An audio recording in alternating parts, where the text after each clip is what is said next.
λέτε. Είστε χουντικός αστυνομικός.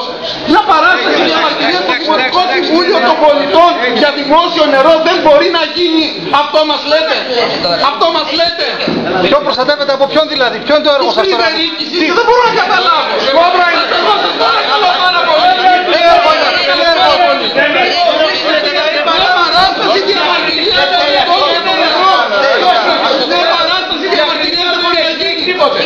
Σε καιρό δημοκρατία. Θα περάσουμε όλοι όμως. Θα περάσουμε λίγο. Ο Τσαρούκας είμαι ο αντιπρόεδρος του Δημοτικού Συμβουλίου.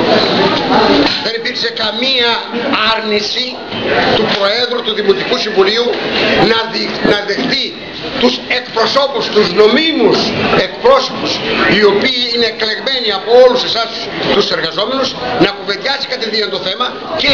Να αλλάξει ο νόμος. Συγγνώμη κύριε, δεν θέλω ξυπνάδες. Οι πολίτες απαγορεύεται να παρευρεθούν. Οι πολίτες απαγορεύεται να παρευρεθούν. Στο Δημοτικό και στο προσεχές Δημοτικό Συμβούλιο. Γιατί όχι σε αυτό, κύριε? Μα ήρθε μισή ώρα πριν την έναρξη του Δημοτικού Συμβουλίου. Από την Δευτέρα το φέρει. Δευτέρα το πήρα. Η συνεδρίαση δεν είναι δημόσια. Και το έγγραφο ναι. Την αίτηση να βρεθούμε. Εγώ άκουσα να δίνω στον Πρόεδρο ο οποίος είπε χθες. Από την Δευτέρα. Γι' αυτό είναι Πρόεδρο. Άλλαξε το θέμα του νόμου. Έχετε καμιά άρνηση Έχουμε στρατιωτικό νόμο. να συζητηθεί το θέμα στην προσεχή συνεδρία? Τι θέση έχετε για την αστυνομία που είναι στα σκαλιά και απαγορεύουν τους πολίτες να μπουν μέσα? Η αστυνομία γιατί είναι εδώ? Δεν είναι. Γιατί απαγόρευση, αλλά... Πείτε μας λίγο, αυτή είναι δημόσια η αστυνομία γιατί είναι στη σκαλιά και δεν μας αφήνει να μπούμε. Πείτε μας εσείς. Κατά δήλωση και του Προέδρου αλλά και του Δημάρχου υπήρξαν τηλεφωνήματα απειλητικά. Από ποιον? Από ποιον? Μήπως ήταν φάρσα, κύριε? Τα οποία δημιούργησαν αυτό το κλίμα φοβίας, αν θέλετε. Είναι προβοκάσια. Η απειλή εδώ πέρα. Συγγνώμη λίγο.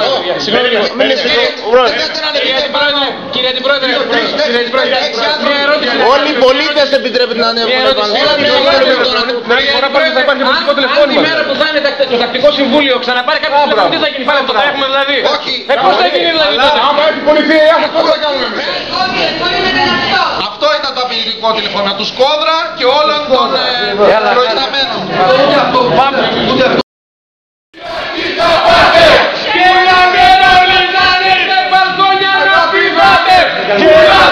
Πουλάτε, στη φυλακή θα πάτε και ύστερα θα ψάχνετε μπαλκόνια να πηδάτε.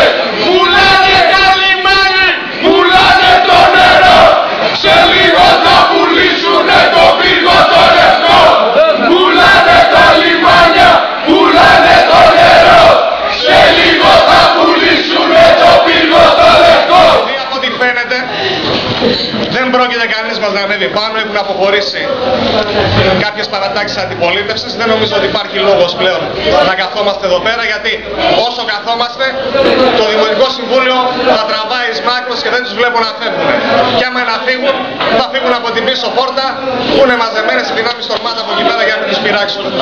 Εν πάση περιπτώσει, αυτή είναι η δημοκρατία που έχει ο Δήμος Θεσσαλονίκης. Αυτή είναι η θέση του Δήμου για την πώληση του νερού και μετά από αυτή τη θέση του Δήμου και του Δημάρχου για το νερό, εμείς πλέον είναι σαν να έχουμε πάρει μια πρώτη απάντηση για τη θέση του Δημάρχου και αποχωρούμε. Καλούμε τους πολίτες και θα ενημερώσουμε τους πολίτες για το τι συνέβη σήμερα εδώ πέρα. Οφείλει κάθε πολίτης που ψηφίζει σε αυτό το Δήμο και όχι μόνο να γνωρίζει τι συμβαίνει στο Δημοτικό Συμβούλιο και ποιες είναι οι θέσεις των πολιτών.